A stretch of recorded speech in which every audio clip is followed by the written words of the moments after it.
बिस्मिल्लाहिर्रहमानिर्रहीम। तो स्टूडेंट्स, आज हमने पढ़ना है सीरीज रेजोनेंस सर्किट, जो कि सेकेंड ईयर के चैप्टर नंबर 16 का 16.9 टॉपिक नंबर है। तो यहाँ पे अभी हमारे पास है जी सीरीज रेजोनेंस सर्किट। तो चलिए शुरू करते हैं।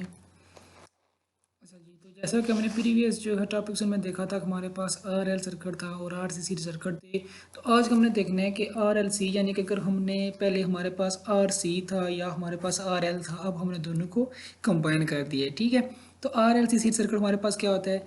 इफ़ रेजिस्टेंस और capacitance C and inductor L, ठीक है, और connected in series and an alternating voltage is applied across this series circuit, then circuit is called RLC series circuit. यानी कि सर्किट एक हमारे पास है, वहाँ पे अगर हम किसी रजिस्टर आर, इंडक्टर एल और कैपेसिटर सी को एक सीरीज में लगा देते हैं, किसी अप्लाइड जो हमारा वोल्टेज है एसी सोर्स या अल्टरनेटिंग वोल्टेज जो हमारे पास, उसके साथ हम सीरीज में लगा देते हैं, तो हम ऐसे सर्किट को क्या कहते हैं जी? हमारे पास कौन सा है? आरएलसी या सीरीज रेजोनेंस सर्किट उसको हम कह देते हैं। ठीक है, अब देखें सर्किट में सेम है, जब जैसे कि हमारे पास रजिस्टर, इंडक्टर और कैपेसिटर जो है वो सीरीज में लगे हुए हैं, तो इनमें करंट की जो वैल्यू आई की होगी वो तीनों में सेम होगी, क्योंकि तीनों ये एक सीरीज में लगे हुए हैं। ठीक है, और यहाँ पे हमारे पास जो वोल्टेज अक्रॉस रजिस्टर होगी वो वी आर होगी, अक्रॉस इंडक्टर जो होगी वो वी एल होगी, और जो हमारे पास वोल्टेज होगी अक्रॉस कैपेसिटर वो क्या हमारे पास सी होगी। ठीक है, तो आगे हमारे पास जो इम्पीडेंस डायग्राम है उस सीरीज सर्किट की, वो आप देख लीजिए। यहाँ पे हमारे पास क्या है जी?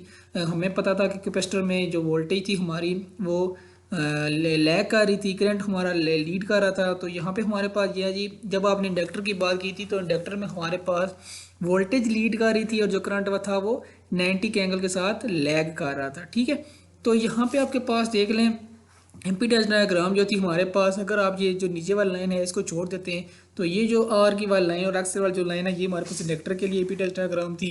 और जो आपके पास अगर आप ये इंडक्टर वाली जो ऊपर वाली लाइन इसको छोड़ देंगे और ये आर वाली लाइन और जो नीचे वाली दोनों लाइन है कैपेसिटर वाली, इसको आप कंसीडर करते हैं, तो ये आपके पास आर सी सर्किट की इम्पीडेंस डायग्राम थी। ठीक है, तो जब हमने कंबाइन इफेक्ट लिया तो दोनों को हम क्या करेंगे? एक ही इम्पीडेंस डायग्राम के अंदर शो कर देंगे। ठीक है, तो अब हमारे पास जो इंडक्टिव रिएक्टेंस होगी इंडक्टर के लिए वो हमारे पास थी X L is equal to omega L, और ओमेगा की हमारे पास वैल्यू होती है 2πf। ठीक है, तो वो आप यहाँ पे लिख लेंगे 2πf इंटू एल। ठीक है, और साथ ही आप देखें ये जो एक्स सी आपके पास है जी, इसको हम लिख लेते हैं कैपेसिटिव रिएक्टेंस की जो वैल्यू होगी वो आपके पास होती है X C is equal to 1/ओमेगा सी। ठीक है, ओमेगा की वैल्यू में पता है 2πf है, तो वहाँ पे उसकी वैल्यू पुट कर देंगे। अब देखें दोनों रिलेशनशिप में हमें एक चीज़ नज़र आ रही है, वो क्या है हमारे पास कि यहाँ पे इंडक्टिव रिएक्टेंस जो है वो डायरेक्टली प्रोपोर्शनल है यहाँ पे फ्रीक्वेंसी एफ के, और यहाँ पे आपके पास जो कैपेसिटिव रिएक्टेंस है एक्स सी वो इन्वर्सली प्रोपोर्शनल है किसके? फ्रीक्वेंसी के। ठीक है, तो जब हम फ्रीक्वेंसी की बात करते हैं तो हमारे पास दो तरह की पॉसिबिलिटी आती हैं, लो फ्रीक्वेंसी और क्या है हमारे पास हाई फ्रीक्वेंसी। जब आपके पास आप लो फ्रीक्वेंसी पे जाते हैं तो लो फ्रीक्वेंसी पे अगर आप देखें, अगर एफ की वैल्यू यहाँ पे कम होगी तो जो फार्मूले में दिया हुआ है हमें पता है अगर फ्रीक्वेंसी कम होगी तो यहाँ पे इंडक्टर्स की वैल्यू क्या होगी? कम होगी। तो यहाँ पे अगर आप फ्रीक्वेंसी की बात करेंगे तो अगर आप फ्रीक्वेंसी कम होती है तो ये कैपेसिटिव रिएक्टेंस जो है इसकी वैल्यू क्या हो जाएगी? ज़्यादा हो जाएगी। तो जब हम लो फ्रीक्वेंसी पे बात करते हैं, लो फ्रीक्वेंसी पे आपके पास जो है इंडक्टिव रिएक्टेंस जो होगी उसकी वैल्यू भी क्या होगी? कम होगी। अगर यहाँ पे कैपेसिटिव रिएक्टेंस की वैल्यू क्या हो जाएगी? ज़्यादा हो जाएगी। तो ज़ाहिर है जी एक्स सी जो है वो ग्रेटर देन क्या होगा? एक्स एल के। तो ऐसी सिचुएशन में जो आपका सर्किट है वो as a R C circuit behave करेगा। और जब आप जाते हैं हाई फ्रीक्वेंसी पे तो सिचुएशन जो है वो अपोजिट चली जाती है, उलट हो जाती है। तो यहाँ पे जो एक्स एल है वो ग्रेटर देन एक्स सी हो जाता है। तो ऐसी सिचुएशन में जो आपका सर्किट है वो as R L circuit behave करेगा। ठीक है, अब इन दोनों जो हमारे पास फ्रीक्वेंसी है, हाई फ्रीक्वेंसी और लो फ्रीक्वेंसी, इन दोनों के दरमियान में एक सिचुएशन ऐसी है जहाँ पे हमारे पास एक फ्रीक्वेंसी आती है जहाँ पे एक्स एल और एक्स सी की जो वैल्यू है वो दोनों इक्वल हो जाती हैं। ठीक है, ऐसा पॉइंट जिस पे एक्स एल और एक्स सी दोनों की वैल्यू सेम हो जाएं उसको हम कहते हैं रेजोनेंस फ्रीक्वेंसी, ओमेगा आर के साथ उसको डिनोट करते हैं।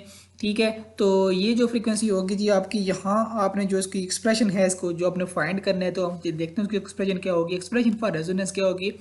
हमने कहा था रेजोनेंस वो फ्रीक्वेंसी है जहाँ पे एक्सएल और एक्स सी की दोनों की वैल्यू क्या होती है, सेम। ठीक है, तो यहाँ से स्टार्ट ले लेते हैं। XL is equal to X C है, इज इक्वल टू दोनों की वैल्यू यहाँ पे पुट कर लें। यहाँ से अब आपने क्या निकालना है, एफ की वैल्यू निकालनी है। एफ को एक साइड पे कर लें, बाकी जो आपके साथ जितनी चीज़ें हैं वो उसको एक साइड पे ले लें। ठीक है, तो यहाँ पे आपके पास ये जो ओवरऑल वैल्यू होगी ये क्या होगी, आपके पास एफ की वैल्यू होगी। ठीक है, तो यहाँ पे 1/2 पाई को साइड पे के अलावा बाकी जो आपके पास वैल्यू बनेगी 1/√LC, ये आपके पास आती है ओमेगा आर की, जिसको आप क्या कहते हैं जी, रेजोनेंस फ्रीक्वेंसी कहते हैं। ठीक है,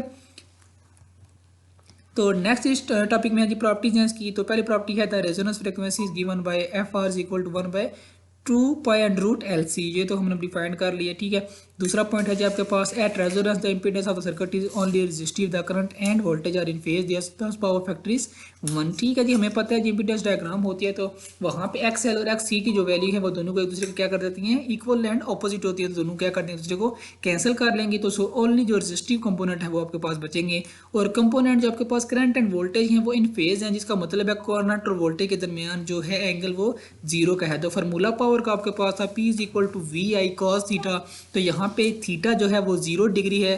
तो जैसे ही आप cos 0 पुट करते हैं तो आंसर क्या आपके पास आता है 1, यानी कि पावर फैक्टर क्या होगा 1। थर्ड है जी आपके पास at resonance frequency the impedance of the circuit is minimum and is equal to R. ठीक है, और आ गया जी if amplitude of source voltage V naught is constant the current is maximum at the resonance frequency and is equal to V naught by R. ये आपने ओम law से हमने फाइंड कर लेने। लास्ट प्रॉपर्टी है जी at resonance the voltage drop across inductance VL and voltage drop across capacitance VC में much larger than the source voltage. ये इस वजह से होती है कि हमारे पास जो ओवरऑल वोल्टेज है जब हम सर्किट को ऑन करते हैं